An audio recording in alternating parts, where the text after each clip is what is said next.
Agora são 8h11. Vamos falar com o analista internacional consultor Amaury Chamorro. Olá, Amaury, bom dia. Tudo bem? Bom dia. Tudo bem? Bom, vamos falar aqui sobre a situação do Peru. Que crise ali no Peru, hein? Eu queria que você explicasse, né? Primeiro foi fechado o Congresso, depois a vice-presidenta, enfim, vice do Congresso assumiu, depois já renunciou. Que confusão. Conta pra gente, Amaury, exatamente o que está acontecendo no país vizinho Peru. Bom, na verdade, a diferença do Brasil, o presidente no Peru ele pode fechar o Congresso realmente, né? O artigo 134 da Constituição peruana permite que o presidente da República, no momento de dificuldade de aprovação de alguma lei ou de funcionamento do Congresso, ele feche o Congresso, porém ele convoca automaticamente eleições, tanto para o Congresso como para a presidência da República. É um mecanismo implementado no país, que também existem em alguns outros países que existe em alguns países da nossa América Latina, que permite o executivo convocar eleições antecipadas, não só para presidente, porém para o parlamento também. Mas isso, o que vale a pena entender, ou seja, não é um golpe de Estado. A diferença do que alguns estão falando é que há uma tentativa de ruptura do Estado de Direito. Na verdade, não. O presidente encarregado, o Vizcarra, nesse momento ele poderia ter feito isso e ele fez. O que aconteceu depois é que foi meio burlesco, né? O parlamento, que é de maioria subordinado a Keiko, perdão, Fujimori, não aceitou essa decisão do presidente e destituiu, depois do fechamento do Congresso, ele destituiu o presidente da República e nombrou uma parlamentária como presidente, algo meio que nem a Venezuela quis fazer com o Guaidó. Porém, as Forças Armadas fecharam o Congresso, impediram a entrada de parlamentares, porque disseram que eles realmente apoiam a decisão do presidente da República, que está suportada por uma decisão constitucional. Agora, o que tem acontecido?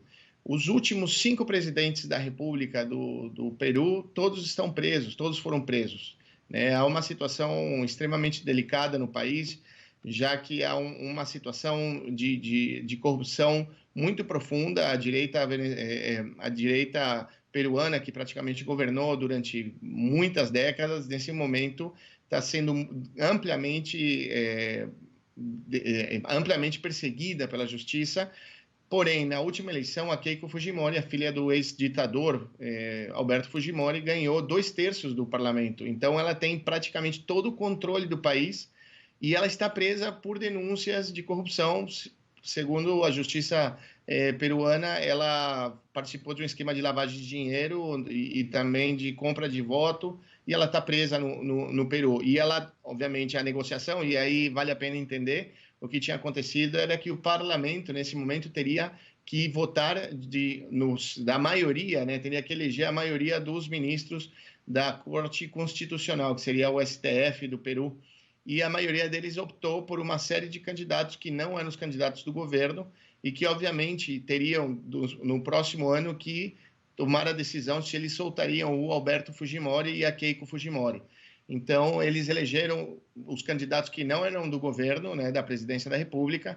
O presidente não aceitou essa decisão e ele destituiu o Congresso por isso.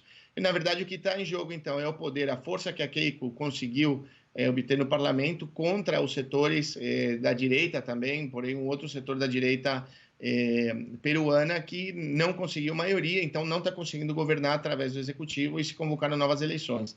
Agora, e aí uma coisa acontecendo que, obviamente, a Keiko, que era candidata presidencial e seria a favorita nas eleições novamente, estaria detida para participar da eleição, também denunciada pelo caso Odebrecht. Perfeito. Agora vamos para Hong Kong. Bom, a gente está, né, vendo as celebrações, né, dos 70 anos da criação do regime comunista chinês e, ao mesmo tempo, manifestantes nas ruas. Como é que você vê esse quadro também? Queria que você aprofundasse um pouquinho essa questão na China. É importante entender algumas coisas, né? Hong Kong é uma ilha que faz parte da China, que foi roubada quando a Inglaterra ganhou na China a Guerra do Ópio, a conhecida Guerra do Ópio, em 1870. Então, a China perdeu o controle territorial da ilha de Hong Kong, que ficou durante 155 anos sendo controlada pelo Império Britânico. O Império Britânico transformou Hong Kong num dos principais paraísos fiscais do planeta, né? Hong Kong é um país como se fosse o Panamá, como se fosse a ilha de York ou Bahamas, então é um paraíso fiscal que basicamente funcionou sua administração de maneira independente da China. Porém, faz alguns anos, algumas décadas já, o Império Britânico devolveu a Hong Kong à China.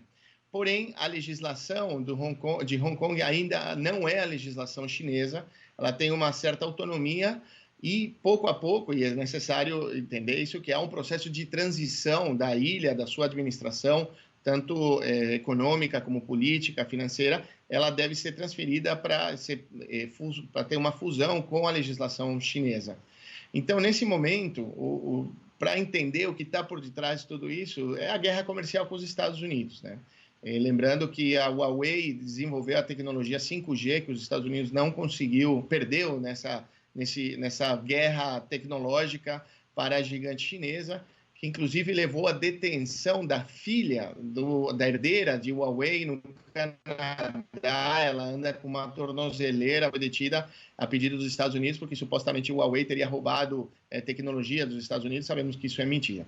Então, nesse momento, é uma forma dos Estados Unidos pressionar a China por essa questão dessa guerra comercial que está acontecendo entre os dois países. Os Estados Unidos está perdendo essa guerra comercial.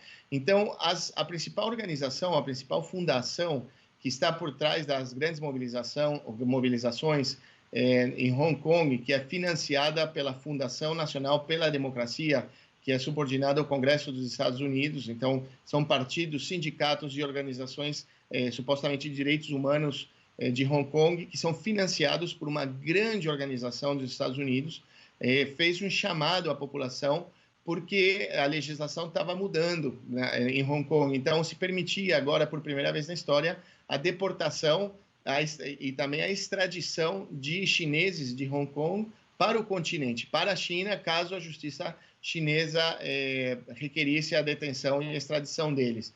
Então, a partir dessa decisão legislativa, né, do Conselho Administrativo da ilha, é que a sociedade civil saiu para a rua e aconteceu o que está acontecendo desde junho deste ano. Então, não é só a questão de... Não é que a China quer acabar com as liberdades dentro de Hong Kong.